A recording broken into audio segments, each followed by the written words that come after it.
there was an amendment to the NATO protocol, and that amendment was absolutely necessary. You didn't get in the door unless you signed. And what was in that amendment was the agreement of the government not to prosecute right-wing activists, right-wing activities, anti-communist activists in their own countries. It's not unlikely that some right-wing groups were recruited and made to be stay-behinds because they would indeed have tipped us off if a war were going to begin. So using right-wingers, if you use them not politically but for intelligence purposes, is okay. In 1948, I was a special agent with CIC, that's our counterintelligence corps in occupied Germany. I was stationed in Augsburg, and as such, since I spoke fluent German, I was assigned to handle a network of German informants. Among them was Klaus Barbie.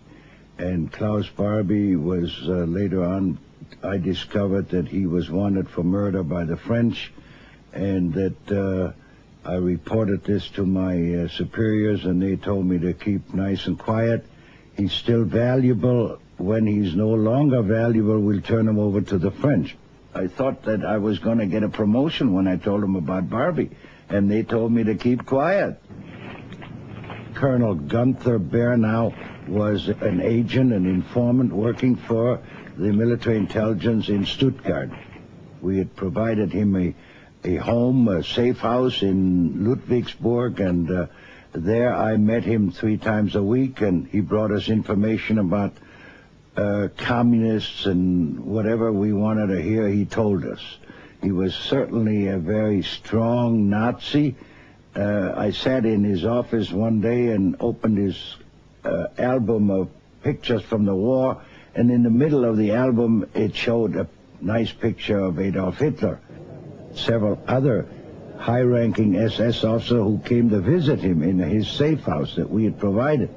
And he told me that if for any reason he needs help, by one telephone call he could contact 200 former SS leaders from Hamburg to Munich.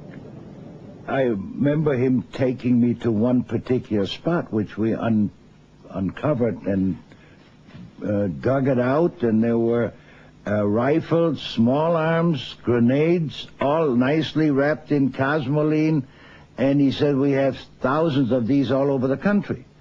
And that sort of made me a little suspicious, and I reported this, and they said, well, we know this. They're all working for us in case the communists come across the Iron Curtain. A former general, SS general, Paul Hauser, was a frequent visitor at Bernau's house, and they worked together hand in glove about certain programs which we didn't know anything about, and I wasn't even asked to find out more about it. Somebody above me must have been running this network already at that time. The man in Adenauer's office, who also had, I guess, his fullest confidence, who oversaw Gladio in its earliest stages, was a fellow named Dr. Globke, who was an ex-Nazi, who Adenauer had brought into the government the way he brought a lot of ex-Nazis into the government, because I guess his position was that these were the only people who really had any administrative experience, and so they were, I guess, denazified, if you want to call it that. They were cleaned up, a little bit like today Nazi, tomorrow Democrat, like changing undershirts. What we were doing is either with the government, secretly, or independently on our own, looking for people who might perform this function in some country where you didn't have that connection with the government or whatever, or maybe you did as a supplement. But maybe 1 or 2 extra people that would have this training, who would stay there during a Soviet occupation and be the base that you could then talk about recruiting other people to join.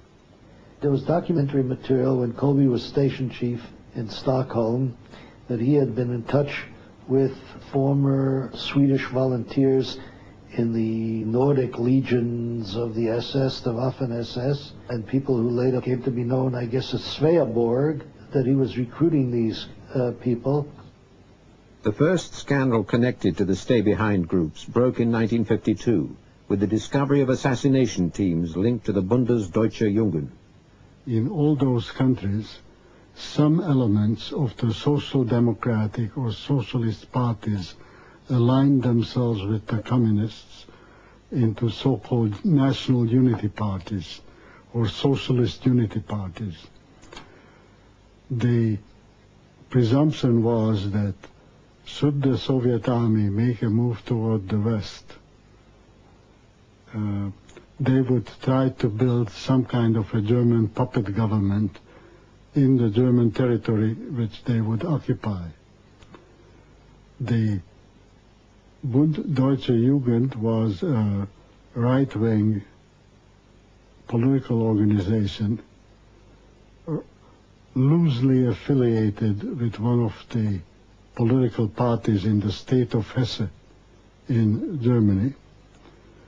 And it was deemed that these people have the motivation and the willingness to serve as part of the underground should the Soviet army indeed overrun all or part of West Germany.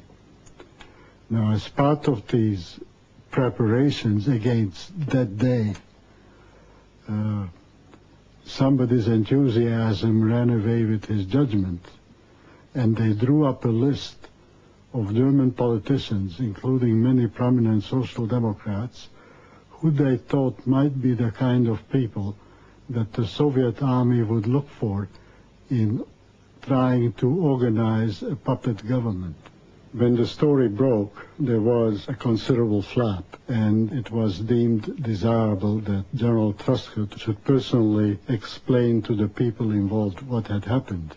And we explained the situation first to Chancellor Konrad Adenauer of Germany, then we explained it to General Matthew Ridgway, who was then the Commander-in-Chief of NATO, and finally, and most importantly, we explained it to Prime Minister George Sinn of Hesse, who himself was on that list. And Truscott explained to the Hessian Prime Minister that this was an unauthorized activity, to be sure only a paper exercise, but of which he was unaware, and it certainly shouldn't be interpreted as in any way casting aspersions on our confidence in Prime Minister Sinn. From the beginning, Gladio was really divided into two spheres of influence, British and American, because the original agreement between Sir Stuart Menzies and the ex-OSS people, Wisner and those, had foreseen that the British would retain their sphere of influence in the countries that were traditionally British, such as the Netherlands, Belgium, Portugal, Spain, and the United States had very little to do with those. We'd see, or rather I would see, documents having to do with that, but if anything needed to be done, I would have to contact somebody who had that responsibility in DI6. Après la guerre, le chef de l'Intelligence Service, Menzies, Monsieur Menzies, a pris contact avec le ministre des Affaires étrangères de Belgique, Monsieur Spaak, très connu, M. Paul-Henri Spaak, et ils se sont entendus sur le principe de créer un réseau stay behind belge en période de paix, afin justement de ne pas connaître tous les inconvénients et tous les dangers qui avaient été liés à la constitution de stay behind pendant la guerre.